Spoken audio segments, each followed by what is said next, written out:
भज विश्वनाथं वाराणसीपुरपतिं भज विश्वनाथं। आश्रम के अधिष्ठात्री देव श्री हरीश्वर महादेव जी के चरणों में कोटि कोटि नमस्कार। कैलाश आश्रम ब्रह्म विद्यापीठ ऋषिकेश के एकादश पीठाधीश्वर श्रोत्रिय ब्रह्मनिष्ठ आचार्य महामंडलेश्वर बड़े महाराज जी के चरणों में कोटि कोटि नमस्कार। हमारे इस सभा में उपस्थित वयोवृद्ध ज्ञानवृद्ध कैलाश आश्रम के कोषाध्यक्ष महाराज जी के चरणों में कोटि कोटि नमस्कार। आचार्य स्वामी बोधात्मानंद जी महाराज जी के चरणों में कोटि कोटि नमस्कार। उपस्थित सभी महात्माओं के चरणों में कोटि कोटि नमस्कार। वीणा माता जी के चरणों में कोटि कोटि नमस्कार और सभी भक्तों को नारायण स्मरण। संन्यास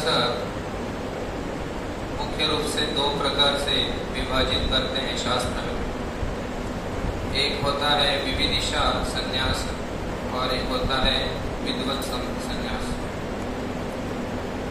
और भी समाज में और दो प्रकार के भी संन्यास कहते हैं। आतुर संन्यास ही कहते हैं, जिसमें जो शरशय्या मतलब मृत्युशय्या पे जो पड़ा हुआ है, जिसका भी मृत्यु होने ही वाला है, वो लोगों को भी संन्यास दे दिया जाता है। 16 संस्कार में अंतिम संस्कार के पहले संन्यास संस्कार करा दिया जाता है। उसको आतुर संन्यास बोलते हैं। मृत्यु से पहले पहले उनका कोई वैराग्य आदि नहीं है जीवन में, लेकिन एक संस्कार के नाम से संन्यास संस्कार करा दिया जाता है, तो उसको आतुर संन्यास। दूसरा होता है मरकट संन्यास।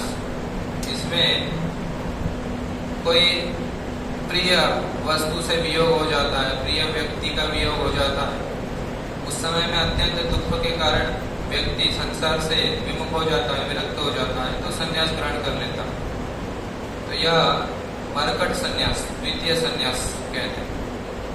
तृतीय संन्यास विविदिशा संन्यास। वेदितुम इच्छा इति विविदिशा, मतलब ज्ञान के लिए संन्यास ले रहा है, ब्रह्म तत्व को जानने के लिए संन्यास लिया जाता है। इस विषय में मुंडकोपनिषद में प्रथम मुंडक के द्वितीय अध्याय के 12वां मंत्र में दिया है, परीक्ष्य लोकान कर्मचितान ब्राह्मणो निर्वेदम आयात नास्ति अकृतः कृतेन तद विज्ञानार्थम स गुरुमेवाभिगच्छेत् समितपाणिः श्रोत्रियं ब्रह्मनिष्ठम्। अर्थ है, संसार में बांधने वाले जो कर्म है और उस कर्म से मिलने वाले जो फल है, विविध लोग है, स्वर्ग आदि लोग है, उनका विवेचन करना चाहिए, परीक्षा करना चाहिए, अनुसंधान करना चाहिए। किसको करना चाहिए बोलते हैं? ब्राह्मण। ब्राह्मण कर्मचिता लोकान परीक्षा।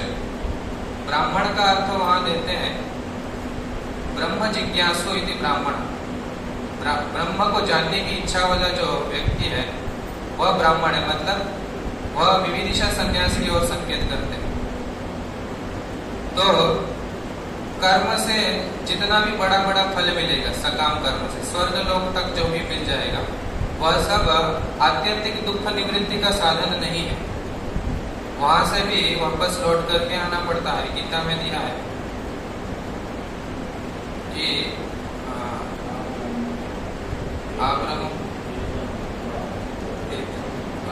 तेतम भुक्त्वा स्वर्ग लोकम विशालम क्षीणे पुण्ये मत्ते लोकम विशन्ति। फिर से वापस आ जाता है। और बोलते हैं गीता में दूरेण ह्यवरम कर्म बुद्धि योगात् धनंजय। बुद्धि योगात् कर्म दूरेण ही अवरम। अवरम मतलब निकृष्ट। बुद्धि योग से जो मतलब ज्ञान योग से ये सकाम कर्म अत्यंत निकृष्ट है। और भगवान बोलते हैं कृपणा ही फल हेतव। फल के उद्देश्य से किया गया कर्म कृपण कंजूस जैसे होता है। कंजूस व्यक्ति क्या करता है? हर व्यवहार को व्यापार रूप से ले लेता है। मतलब मुझको क्या मिलेगा, लेन देन के रूप से दिखता है। तो यहाँ पर भी कर्म भी जब सकाम कर्म करते हैं तो सोचते हैं कि ये कर्म करने से क्या मिलेगा क्या नहीं मिलेगा, तो ये कंजूस जैसे कृपण जैसे व्यवहार होता है, ऐसे भगवान ने बताया गीता में। फिर बताया उस मंत्र में है ब्राह्मण कर्मचिता लोगन परीक्षा निर्वेदम आया। निर्वेद मतलब विरक्त हो जाए, इस कर्म से उसको घृणा हो जाए, क्योंकि ये कर्म बांधते हैं, राग द्वेष के रूप से बांधेंगे, जन्म मृत्यु सुख दुख के रूप से बांधेंगे, इसलिए उससे विरक्त हो जाने के लिए उपदेश देते हैं। और कहते हैं नास्ति अकृत कृतेन। अकृत मतलब जो कार्य नहीं है, परमात्मा आत्मा कोई कार्य नहीं है, अकृत है। वह अकृत ब्रह्म कृतेन कर्मणा न अस्ति, मतलब किया हुआ कर्म के द्वारा उस अकृत परमात्मा को प्राप्त नहीं किया जा सकता। इसलिए कर्म को त्यागने के लिए विविधिशा संन्यास का उपदेश वहाँ किया जाता है। और अंतिम में है विद्वद संन्यास। इसमें गीता में कहते हैं भगवान विषया विनिवर्तन्ते निराहार से देहिना। जो निराहार देहिना मतलब जो साधक आहार को छोड़ दिया, आहार का अर्थ केवल भोजन नहीं है, आह्रियन्ते इति आहार, मतलब जिसको ग्रहण किया जाता है वह सभी आहार है। किसको ग्रहण किया जाता है? विषय भोगों को। विषय भोग सारे के सारे विषय भोग ही आहार है। वह विषया विनिवर्तन्ते निराहार से देहिना, जो व्यक्ति इस विषय भोग को रोक लेता है उसके लिए भी ये विषय अपने आप रुक जाते हैं, लेकिन अंदर से वासना नहीं जाती। वासना कब जाती है? बोलते हैं रसवर्जम रसोप्यस्य परम दृष्ट्वा निवर्तते। परम दृष्ट्वा, परम मतलब परमात्मा को देखकर, परमात्मा को जानने के बाद ही उसका रस भी निकल जाता, मतलब वासना भी निकल जाती है, वह विद्वत संन्यास हो जाता है। मतलब ज्ञान पूर्वक संन्यास होता है, उसको पता चल जाता है ब्रह्म क्या है, फिर वह विषय को त्याग देता है। तो इसी प्रकार ये 4 प्रकार के संन्यास है। आज हम सभी माता जी का संन्यास उत्सव मना रहे हैं। माता जी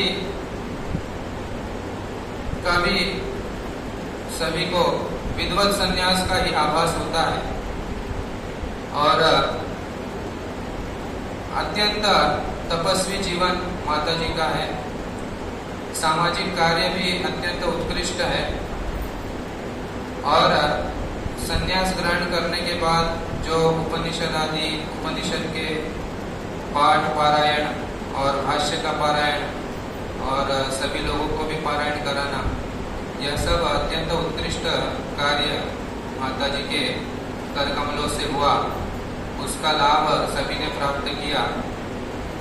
इतना कहकर हमारी वाणी को विराम दूंगा। बहुत बहुत धन्यवाद। कपिल जी महाराज जी ने 4 प्रकार के संन्यास के विषय में बताया और माता जी विद्वत संन्यास और माता जी ने गीता शंकर भाष्य के द्वारा हजारों का कल्याण किया, ठीक है। इनके पश्चात स्वामी प्रेमानंद जी महाराज जी से हम निवेदन करते हैं जो उत्तरकाशी से पधारे हुए इस कार्यक्रम के लिए वे भी 5 मिनट में अपनी वाक पुष्पांजलि से